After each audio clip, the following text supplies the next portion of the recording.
আসসালামু আলাইকুম ছাত্রছাত্রীরা, আজকে আমি তোমাদের বাংলা ব্যাকরণ থেকে দুটো বিষয় নিয়ে আলোচনা করব। একটি হচ্ছে সমার্থক শব্দ আর অপরটি হচ্ছে পত্রলিখন। ঠিক আছে, তো প্রথমে আমরা সমার্থক শব্দ নিয়ে আলোচনা করি। সমার্থক শব্দের অর্থ হচ্ছে সমান। ঠিক আছে, যে শব্দ দ্বারা একাধিক অর্থ বোঝায় তাকে বলা হচ্ছে সমার্থক শব্দ কিংবা প্রতিশব্দ বা একার্থক শব্দ। ঠিক আছে, সমার্থক শব্দের আরও নাম হচ্ছে প্রতিশব্দ কিংবা একার্থক শব্দ।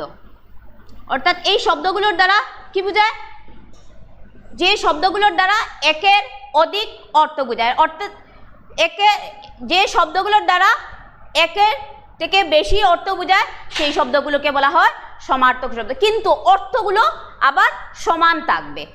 ঠিক আছে, যেমন অগ্নি, অনল বা অনল, আগুন, পাবক, হুতাসন প্রভৃতি। ঠিক আছে, এভাবে অনেকগুলো, একটি শব্দের অনেকগুলো অর্থ, সেই শব্দগুলোকে বলা হয় একার্থক শব্দ কিংবা প্রতিশব্দ কিংবা সমার্থক শব্দ।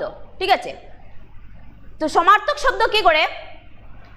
আমাদের শব্দ ভাণ্ডারকে আরও বৃদ্ধি করে।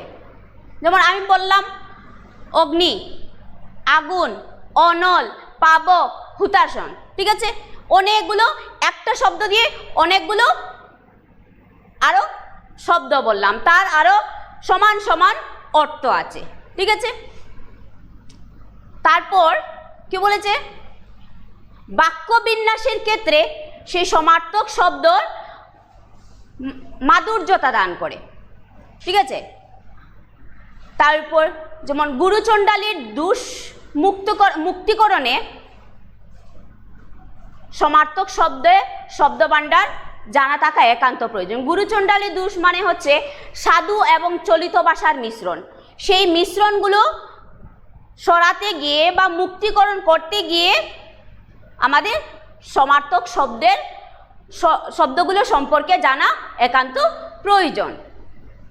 যেমন সৃজনশীল শব্দ গঠনে সহায়ক হয়। এই সমার্থক শব্দগুলো শিখলে কি হয়?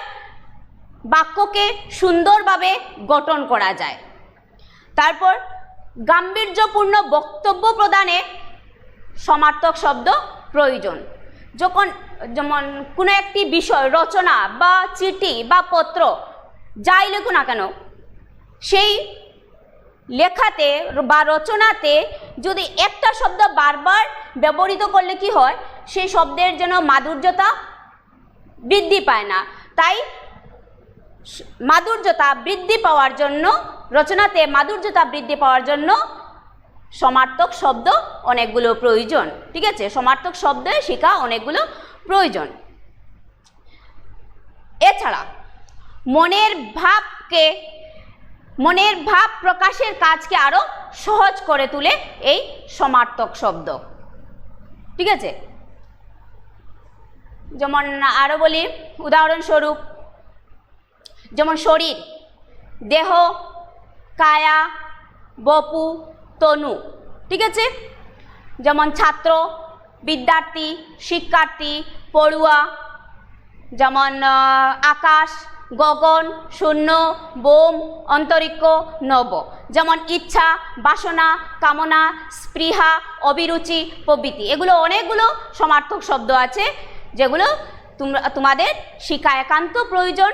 আর তোমাদের বাংলা ব্যাকরণের যে পাঠ্যপুস্তক আছে সেই পাঠ্যপুস্তকে অনেকগুলো দেওয়া আছে, সেগুলো থেকে তোমরা শিখবে। ঠিক আছে, এখন আমরা আলোচনা করব আরেকটি বিষয় নিয়ে, সেটি হচ্ছে পত্রলিখন।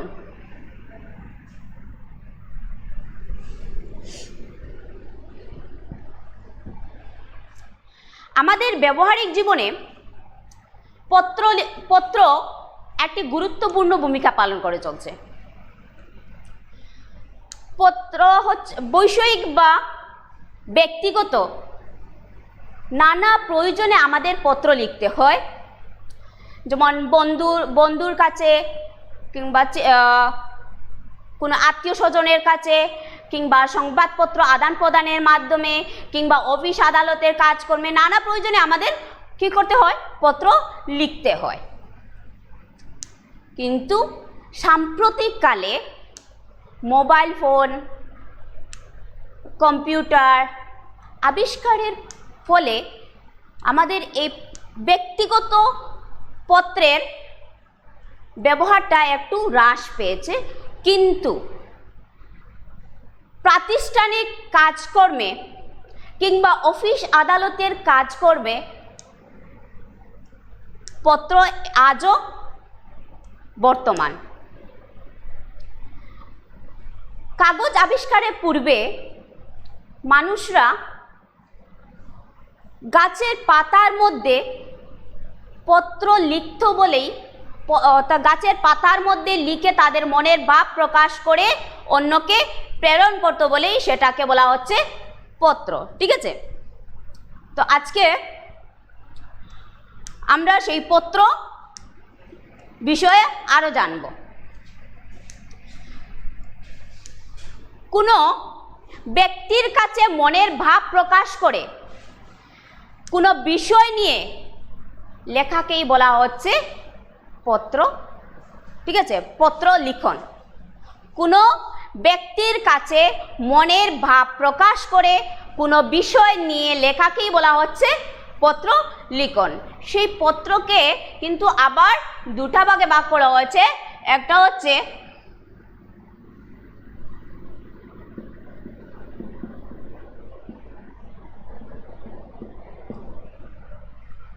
ব্যক্তিগত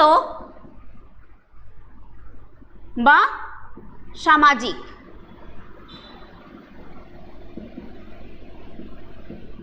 আর অপরটি হচ্ছে বৈষয়িক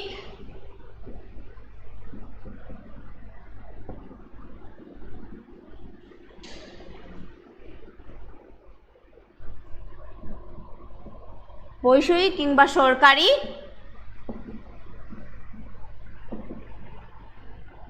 বা বেসরকারি পত্র। ঠিক আছে, তো ব্যক্তিগত পত্র বা সামাজিক পত্র মধ্যে যে ভাগগুলো পড়েছে, যেমন আত্মীয় স্বজন, বন্ধু বান্ধব, পুজোর জন্য আমন্ত্রণ জানানো বা বিবাহের নিমন্ত্রণ, এই যে যখন আমরা কোনো এই পত্রগুলোই পড়েছে ব্যক্তিগত বা সামাজিক বিভাগের মধ্যে। ঠিক আছে, আর বৈষয়িক বা সরকারি বেসরকারি পত্র, যেমন প্রাতিষ্ঠানিক কাজকর্মে যখন কোনো আবেদন জানানো হয় তখন আমরা যে পত্রটা লিখি সেটাই হচ্ছে বৈষয়িক পত্র বা সরকারি পত্র। যেমন অফিস আদালতের কোনো কাজকর্মে তোমাকে কোনো কিছুর আবেদন জানাতে হলে কি করতে হবে? একটা আবেদনপত্র লিখতে হবে, পত্র লিখতে হবে। তাছাড়া যেমন ব্যবসা বাণিজ্যের জন্য পত্র, এগুলো পড়ে, এই সবগুলোই পড়েছে সেই বৈষয়িক বা সরকারি পত্রের বিভাগে। ঠিক আছে, এখন আমরা আলোচনা করব ব্যক্তিগত বা সামাজিক পত্র কিভাবে লিখতে হয়। তার পূর্বে আমাদের জানতে হবে সেই পত্রগুলো কিভাবে লিখতে হয়, তার জন্য কিছু নিয়ম নির্ধারণ করা আছে। যেমন পত্র যখন লিখবে তখন পত্র লিখার ভাষা যতটুকু সহজ এবং সরল হতে হবে। হাতের লেখা স্পষ্ট, সুন্দর এবং পরিষ্কার হতে হবে। পত্রের ভাষা বিষয়বস্তু অনুযায়ী হতে হবে।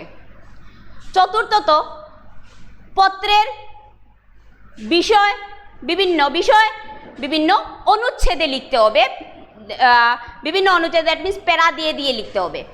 তারপর পঞ্চমত হচ্ছে পত্রের বিভিন্ন অংশ, যেমন নাম, ঠিকানা, এগুলো যথাস্থানে লিখতে হবে। আর এগুলো যদি ঠিকভাবে না লেখা হয় তবে পত্র লেখা হবে না। ঠিক আছে, এখন আমরা আলোচনা করি সেই ব্যক্তিগত বা সামাজিক পত্র সেগুলো কিভাবে লিখতে হয়?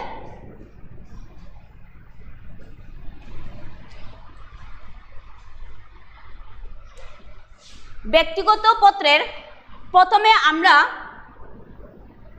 পত্র লেখকের স্থান লিখব। সেখানে আমরা সেখানে পত্র লেখকের স্থান লিখব, ঠিক আছে?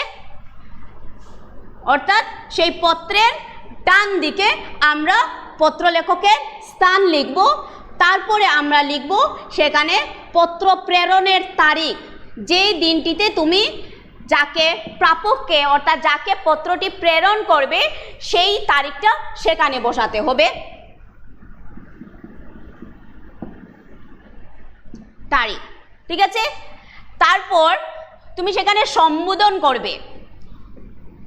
সম্বোধন করবে অর্থাৎ যদি বাবার নিকট পুত্রের চিঠি হয়ে থাকে বা বন্ধুর কাছে বন্ধুর পত্র হয়ে থাকে তখন সম্বোধন করবে, যেমন শ্রদ্ধেয় বলে বা শ্রদ্ধেয়া, বা যদি বয়সে তোমার থেকে বড় হয়ে থাকেন তবে শ্রদ্ধেয় বা শ্রদ্ধেয় বাজন বা শ্রদ্ধেয়া বলে সম্বোধন করবে, ঠিক আছে? আর যদি তোমার থেকে ছোট হন বা তোমার সমবয়সী হন তখন তুমি কি করবে? তখন তুমি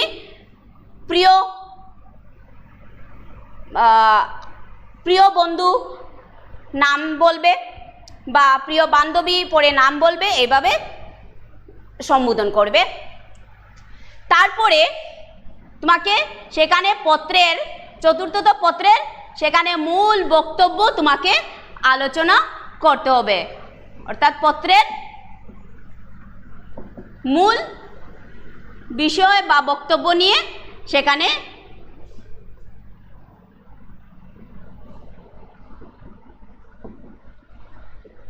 পত্রের মূল বিষয়বস্তু এখানে সম্বোধন করবে।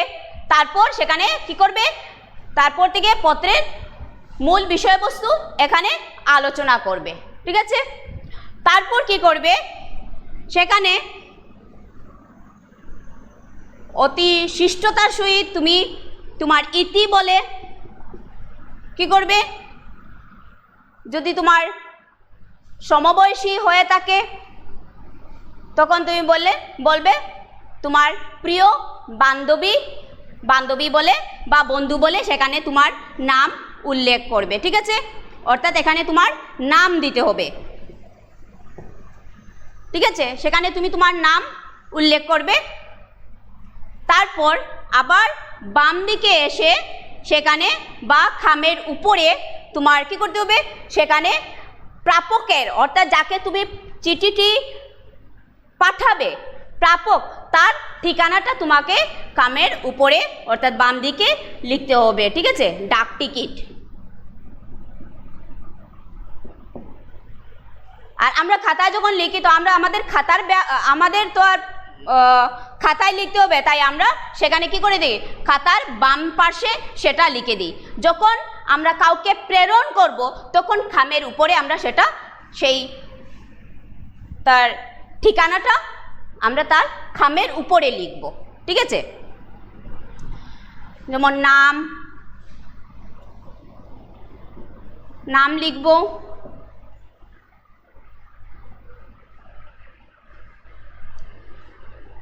যাকে তুমি প্রেরণ করছো সেই ব্যক্তির নাম তোমার লিখতে হবে। আর সেখানে লিখতে হবে তোমার নাম, উদাহরণস্বরূপ বলে দিলাম সীমা, ঠিক আছে?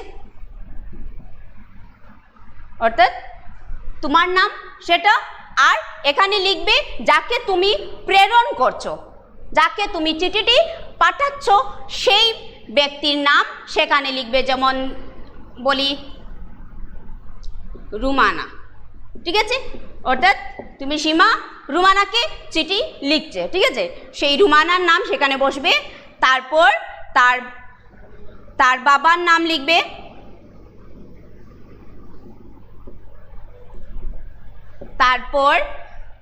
তারপর লিখবে তার জেলা, তারপর গ্রাম, তারপর জেলা, তারপর তার পোস্ট অফিস কোথায়, তারপর তার পিন নাম্বার, এগুলো দিয়ে তার ঠিকানা পুরোপুরি হয়ে গেল। ঠিক আছে, তারপর আমরা আলোচনা করব এখন আবেদনপত্র নিয়ে। আবেদনপত্র কিভাবে লিখতে হয়।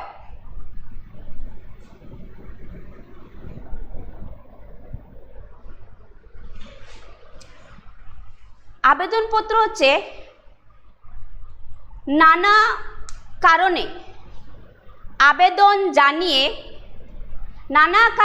আবেদন জানিয়ে যে পত্র লেখা হয় সেই পত্রকেই বলা হয় আবেদনপত্র।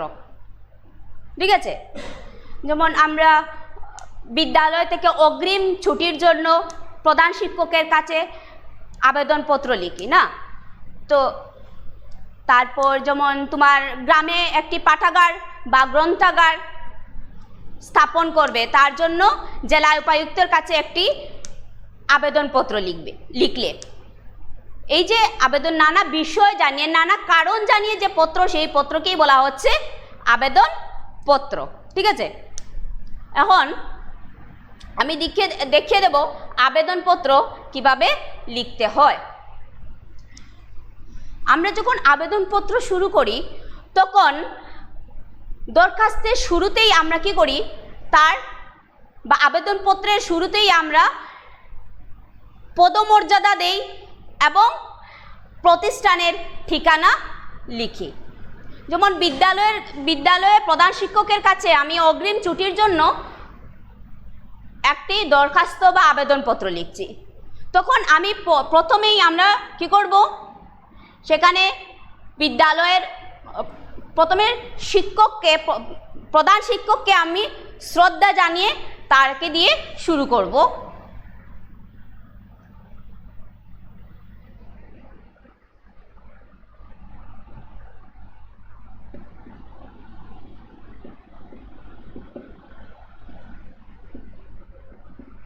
প্রধান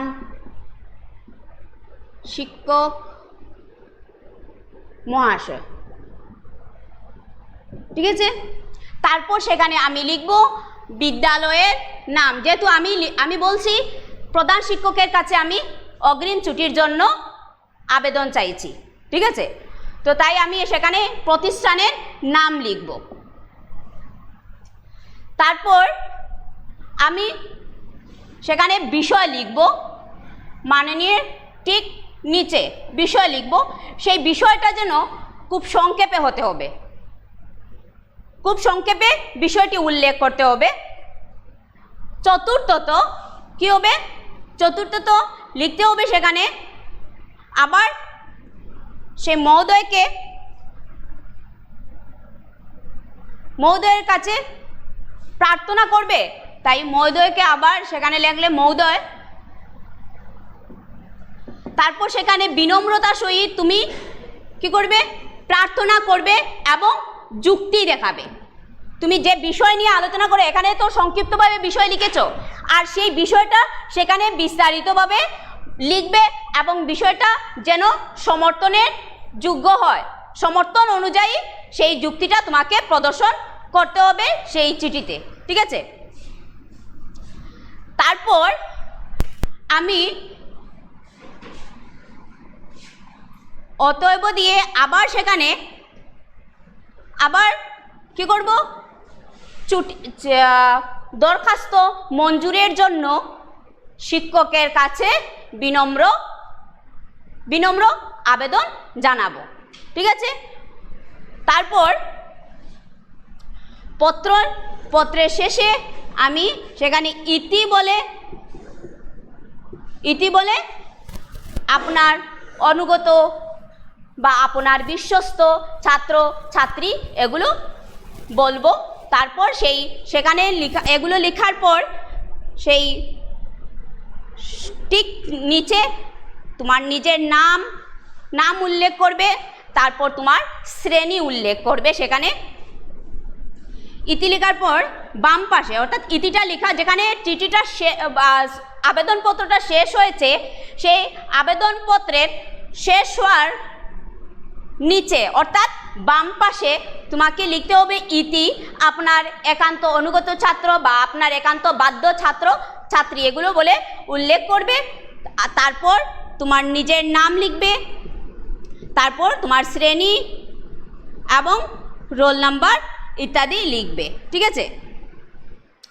তারপর সেই ইতি লেখার পর আবার ডান পাশে আসব এবং ডান পাশে এসে আমি যে তারিখে তুমি কি করছো, যে তারিখে তুমি শিক্ষকের কাছে আবেদন জানিয়েছো তোমার অগ্রিম ছুটির জন্য, সেই দিনটি তোমাকে সেখানে উল্লেখ করতে হবে, ঠিক আছে। এইভাবে আমাদের